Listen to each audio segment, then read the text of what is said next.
Assalamualaikum warahmatullahi wabarakatuh. Selamat pagi teman-teman semua.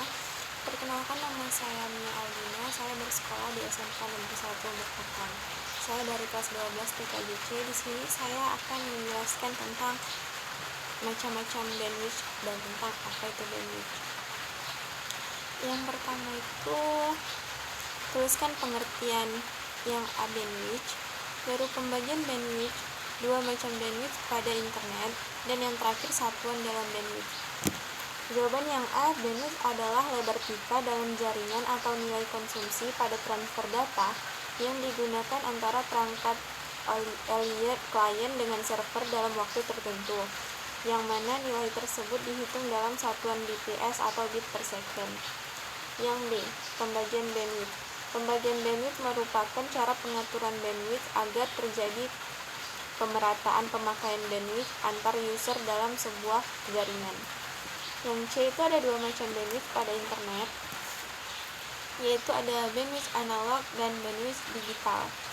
Yang D itu ada satuan dalam bandwidth. Yang D itu ada satuan dalam bandwidth. Satuan dalam bandwidth adalah suatu perhitungan konsumsi data yang tersedia pada suatu telekomunikasi. Lanjut nomor 2, apa yang dimaksud dengan throughput? Throughput adalah kecepatan atau rate transfer data efektif yang diukur dalam satuan bit per second.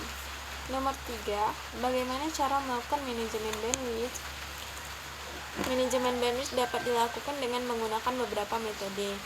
Di antaranya yaitu Simple QQ, QU3, shared atau up to, prioritas traffic, delete false, HTB, CBQ, dan PCQ. Lanjut ke yang nomor 4, apa yang dimaksud dengan QoS atau Quality of Service? QoS atau Quality of Service adalah kemampuan untuk menggambarkan suatu tingkatan pencapaian di dalam suatu sistem.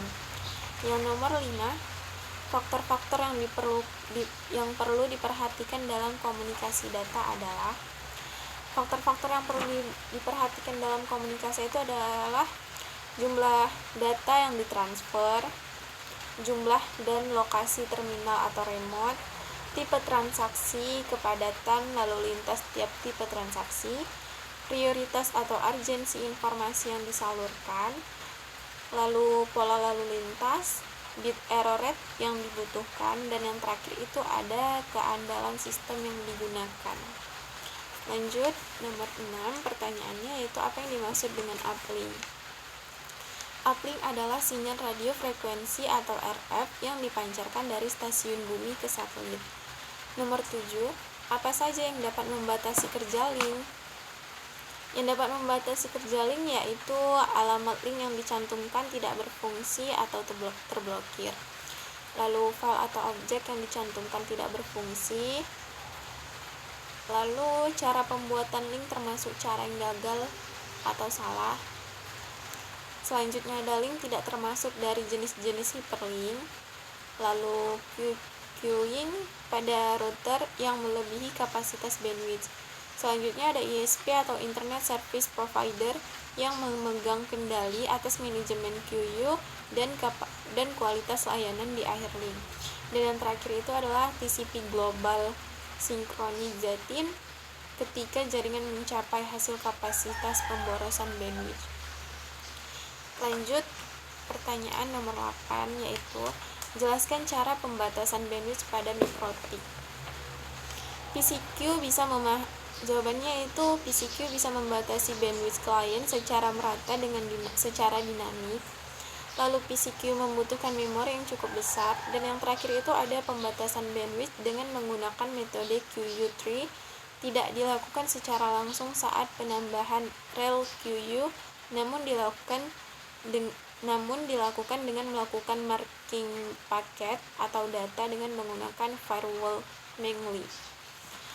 Lanjut yang nomor 9, sebutkan hal-hal yang mempengaruhi bandwidth dan throughput.